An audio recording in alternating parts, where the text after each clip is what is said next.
Welcome back. And once again, it's your boy KD-DaWiZ and your boy Wavy. And we here with the show. About to give you the little recap of game four of OKC and the Wolves and Knicks and Pacers. Mine, Mm. both of them are 3-1s, and you can already know which way it's going for the Yep. finals. We've been said it Yeah, on this man. side anyway. Whatever. I ain't trying to hear all that. Some people showed up to play, some people didn't. We'll get to those in a minute. But we gonna start with the game that just ended with the New York Knicks and Indiana Pacers, 130 to 121. The Pacers just came out ready to fire on all cylinders tonight. Once again, they show how dominant they are in the space and how they play the game with a 10-man, basically a 10-man rotation, and being able to have multiple scores, not even starting on the floor, but coming off the bench too. Halliburton had 32 tonight, bro. And then Pascal Siakam had 30 himself. Yep. Like, what more else can you ask for? And then the second chance points they got, man, it's beautiful basketball to watch, but it's hard. It's hard to watch if you're not a fan of them, for sure. I can say that. Yeah, I get it. And they the Knicks piss me off. Because they have moments where they look like they're so ready to play. And they're ready to dominate the moment they have presented in front of them. And then it goes out and shits the bed here. And like critical moments when you need things to be done. And 11-7 steals, man. The assist between teams is not even close. 17-29 in favor of Indiana. So you already know, like, they can swing that rock. And then the Knicks had 17 turnovers, while Indiana only had 11. Yeah. But you mentioned it earlier before we even started really talking on we really recorded. The points all turnovers, man. That's unexcusable. And like the fast break points to follow it too, man, 20 points all turnovers for Indiana Pacers and only 9 for the Knicks. And fast break points 22-9 in favor of Indiana again. Like they're not winning in any point of the game. Like if you got too many turnovers, what are we doing? That's just careless basketball.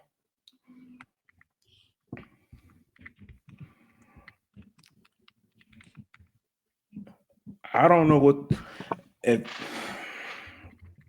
Yeah, bro, it's hard because I didn't expect Indy to win.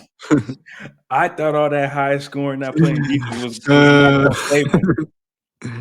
I'm gonna be completely honest, but no. Hats off to Indy though for showing up. They've lost, I think, almost every game 3 series they played so far, and bounced back and won the very next one. I don't know about when they get home. They like, hey, you know what, we gonna trick this one off because we got time, and then they lock back in again. Do you know how demoralizing that is to know that man, we gonna trick it off regardless? Yeah. Nah, it's crazy, man. Like, I don't know. Like I said at the beginning of the series, it's just something you can't explain about these fellas. You seen Halliburton come out tonight. Shout out to his dad. He did his thing. He shot the 3 with so much confidence. Like, you know, you're in that zone and you let it go. He couldn't miss. Man, He couldn't miss it. He was 5 for 8 from the 3-point line. That's a high efficiency for somebody who got an unorthodox shot as he does. A couple of deep threes. He was hitting them. Shit. Siakam as well, man. Great game. Man, Mathurin with 20 off the bench. Like, like what more else can you ask for them? That's a really balanced stat line. Neesmith, 16 points. Pascal Siakam, 30 points. Miles Turner, 13. Nimher only had 3 points, but he was still a +3 on the floor though. yeah. That's like he wasn't like not contributing. He was still like a positive thing on the floor. And then you Yeah. got Halliburton bringing it up with 30. My bad, he had 38 tonight. No, 32. Yeah, 32. I'm like, what? 32. Wait, Yeah, 32. Yeah, 32. but yeah, like, that's a balance. What more can you ask? Your stars showed up and played, and they did their jobs, and the role players came in and did what they just needed to do. Played a normal game they're supposed to play, and you get something more from them, then that's so be it. That's just icing on the cake. And And they then did everything. look at the Knicks, bro. OG had 22, Cat had 24, Bridges had 17, Brunson had 31, Hart had 12. Like, you can't get much more. You can't squeeze much more juice out the line. I mean, yeah, they played everybody they needed to play. I just think in the first half, when it got to 64-64, I knew they were going to run out of gas because they were scoring too fast. It was like no defense being played, and that's playing right into Indiana's hands. That high pace volume style, like that just plays right into their hands. They are immediately getting the ball. As soon as that ball goes to the net, they're getting that ball up within 3 seconds on the other side of the floor. They are Yep. pushing the pace. It was many times where Cat would score and they would push the ball down court to Siakam because there was no big down there. And he scored right back to back. And some of that would be off like a made basket. That's what I'm That's saying. that's the problem. When you're scoring off made baskets like that, that's demoralizing. That will piss any head coach off. Yeah. And know that you just scored the ball and y'all already running back on defense and the ball beats you down the floor. Tibbs ain't gonna have no voice tonight. Yeah, I don't know what they're gonna do because I don't they if I'm Indy, I'm trying to close them out in the garden. I gotta let them know. Yeah. Gotta let them know who top dog is. I think that's gonna be a wrap on this series. Hey, hats off to New York. They did their thing, but Indiana just a different breed. They That fast. that style of basketball is starting to be more and more potent and more seen as like in the NBA. It's no longer about having a big three or having one dominant guy. It's Yeah, about having a good team built together. Look at OKC, built through the draft and like man. drafting took time. And now look at them, one of the youngest teams in the I'm gonna league, say it, all young. I all can't. There's young. not one vet on that team, is it?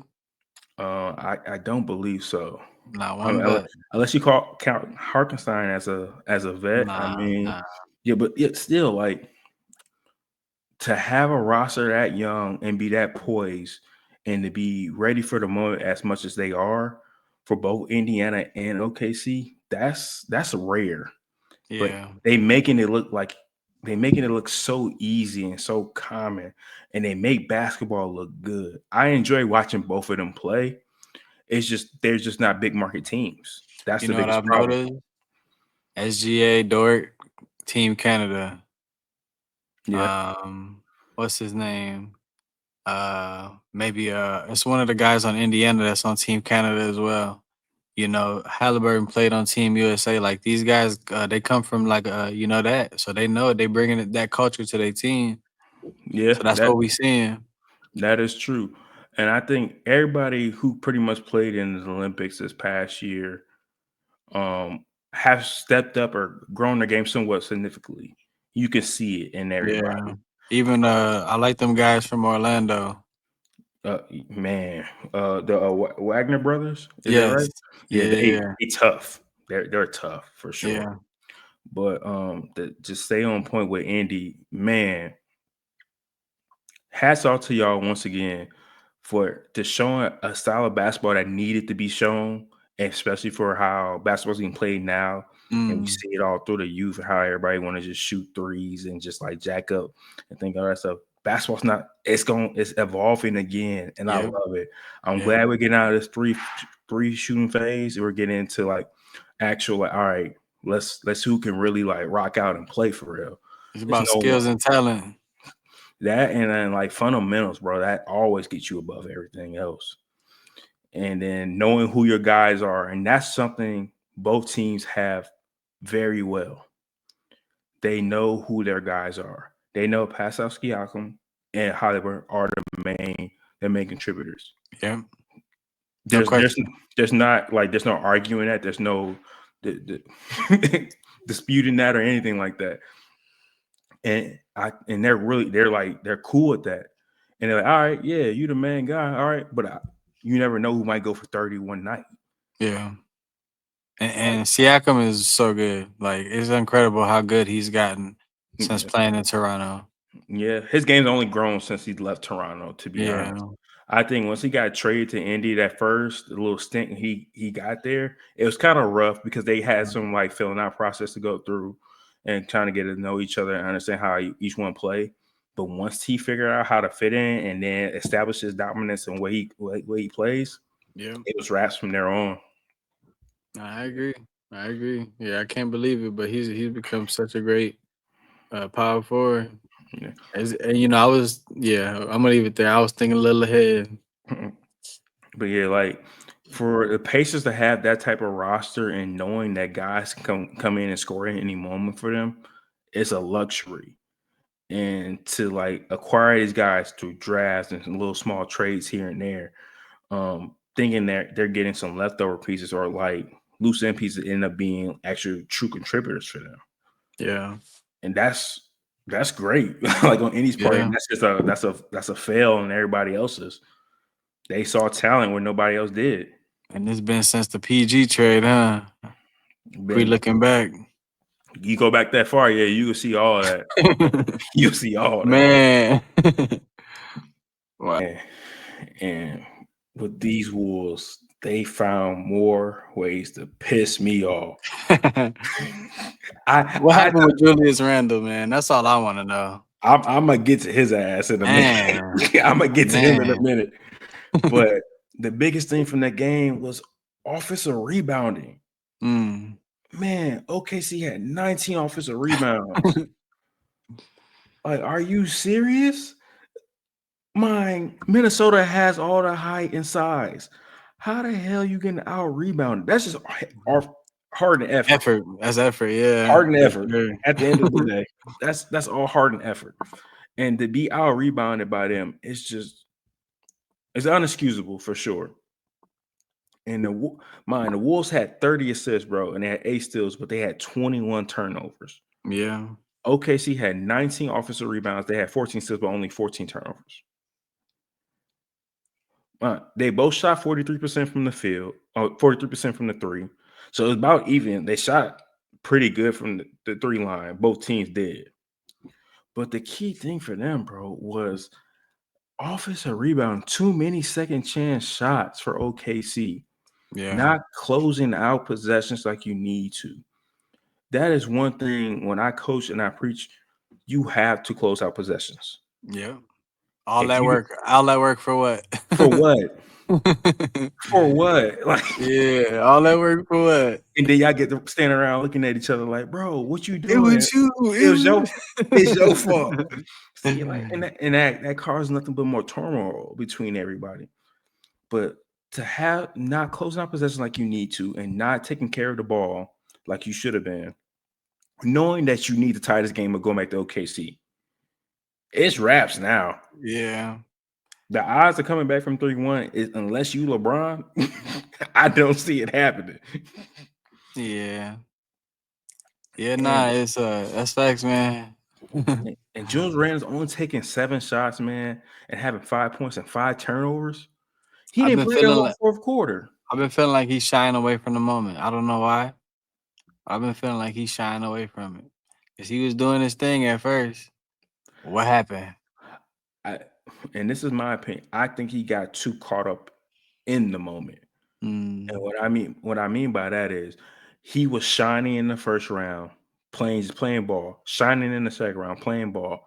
Never been to this part of the like conference finals ever in his whole career. So he basking and taking in the moment, but I don't think he showed up for the moment like he needed to. Yeah. And I think he showed up for the first round ready to play. Yeah. He had a certain demeanor to him. He's never been this far, and he's never seen anything, nor like Ant talked about it. What was it? And when his podcasting, how his legs was gone by the time he got to West Conference Finals last year, because he's never been there before. so he didn't know what to expect, know how to be in that type of shape. And I'm leaning towards that for Randolph right Okay. now Yeah. because I expected him to play so much better and be more productive against Luke Dort and Caruso. but they were walling him off so easily. Mm. Like, like if I tell you to go left, you're going left. And that's how they kept it. And they just, man, they played the game so perfectly. Yeah. The game was never really out of reach, but when we were texting, I was telling you, you can see the game. It didn't look out of reach, but it seemed like it was. Yeah. No matter what the Wolves did, OKC had an answer for everything. Yep. For Yeah. every run, for every little halt they had, or every little stoppage of play that came about, they either came with an offensive rebound, they got the score from Chet or J Dub or Shea. Mhm. SGA wasn't playing yesterday. Man, he had 40, J Dub had 34, and Chet had 21. He Like, kept making a bunch of like easy like dribble threes. well, that was the Wolves' plan. Yeah. They wanted him to beat him. He sure did. And he put BTA the whole Yeah. night. But it was one of those things where the game plan they followed wasn't the game plan they needed. Yeah, that's Let true. it. I think yes, you want J Dub to try to beat you. You don't want SGA to beat you. But giving wide open threes like that is just not gonna cut it. To who? The MVP? No, not the MVP. And then this is one thing that pissed me off when watching the game from them. Why was Rudy Gobert changing off on SGA Mm, instead of just trapping it, getting the ball out of his hand? yep. Now you letting SGA just dance Pick with you him, apart. Yep. pick you apart. You know how many walk up threes or walk into shots he took when he got the switch with Rudy Gobert? Yep. He literally said, "All right, I'm gonna get the switch. I'm gonna pull you out here. So now you got to play my game." And he did it. That was by design. And Yeah, when you come into the game knowing that that's what you want to do, it make it that much easier to make the shot when the time get there. You but can it's wrap your mind around that all day. but it's also just poor defensive like planning. Why not trap him? Multiple bodies, send multiple Yep. bodies at him. I if J W and them beat me in a different way, then You live with that. you got to live with that. That is what it is. But I'm not going to let you just pull the four-time defensive player out there on the island thinking that's going to save him. Hey, they did it. Yeah, and that was a horrible call. It was not great. It was not great planning on their part. I don't think. Yeah, I mean, obviously, but yeah, both of these series is over, man. Yeah, and the Wolves got the production they needed. They got the production they needed from the bench. They had 55 points off the bench. But I knew when. Let me ask you a question. Do you think Ant played bad? No, He just wasn't aggressive to you? I think that he had he just had a really slow first quarter for sure. He didn't shoot the ball all first quarter. Yeah, And I find that being a problem. yeah, for sure. You need to be aggressive. You need to be assertive. Assert your way into this game. Because without you, this is not happening. To me, when you're the best player, like you play the team game, and when your team gets down and your team needs buckets, like back to back to back buckets to stay in the game, like that's when you got to do your thing. And He yeah, he also looked gassed. yeah. He looked tired. I don't remember. I honestly don't remember him subbing too much in the game. Hmm. And when he did so, it was Terrence Shannon Jr. came in for him. He played once again. He He played. had a good game. He had a good game. He did what he needed to do. Dante DiVincenzo did what he needed to do. He did more than what he needed to, be honest. As Alexander Walker did more than what he needed to do. Nasri just did what he needed to do. Yeah. The two guys who we need to be assertive and be dominant like we needed them to be were neither aggressive nor did they show up to where the points we need them to show up. Yeah. Mine Ant started to get it going in the second half, but you spent the whole first half taking a back seat when you have to be assertive. You Yep. have to. There's no ifs, ands, or buts about it anymore. You are now you're one of them, whether you want to be or not. You're going to be seen as one of those guys. They call you the legend killer for a reason because you've been knocking off guys left and right. It's your moment to step up to here and be who you need to be. Yeah. And I feel like he fell short of that moment just because he just wasn't aggressive. Julius Randle fell short of that moment because honestly, he's just never been in that situation. Yeah. Nor is that an excuse, but you got to play basketball. You could pay millions of dollars to do this. This is where that conditioning, this is where that mental toughness, this is where all them extra reps and shots you be doing, all that other stuff you be doing. I need it to show now. And to me, it's like you got to go out swinging. What you doing? Try. And I'm not gonna say they wasn't trying, because Julius Randle, I think he would have took more shots if he played more in the second half. Mm-hmm. He didn't play, but it's hard. It's hard to put a starter back in when your bench is outscoring. They both got 20, 23, and 24 points off the bench. Yeah. They were knocking down threes left and right. Dante DiVincenzo had the best game of his whole postseason so far, and it was for nothing. For nothing. Do you know how pissed I'll be, bro?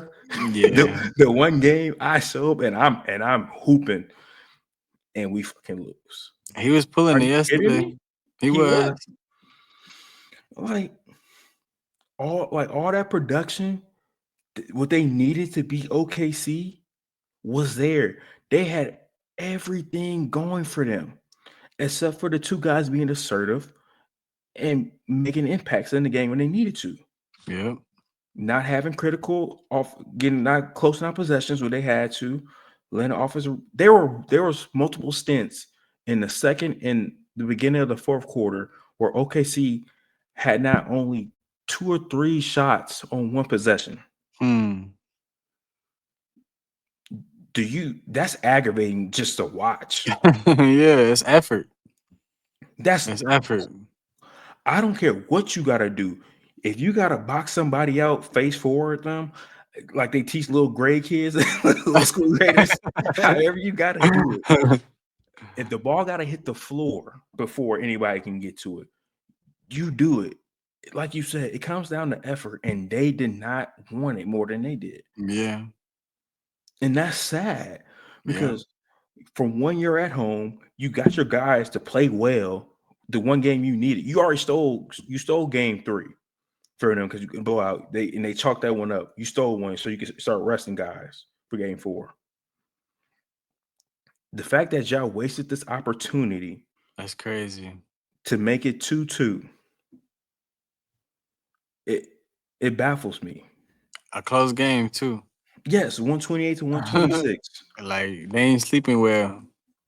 And That's they a played close game. And they played the free throw game. If I'm OKC, they played the end of the game perfectly. Had shaded the free throw lines. He did miss one, and Minnesota had a chance. But that was such a smart move by Lou Dort to foul early. Like people say, "Oh, they're taking away from getting a buzzer beat." No, they're not. That's smart basketball. Yeah. If you're anybody, if you're a coach or anything like that, you appreciate basketball. You like, all right, that's smart. That's like the best play you can do because now we're gonna play the game I want to play.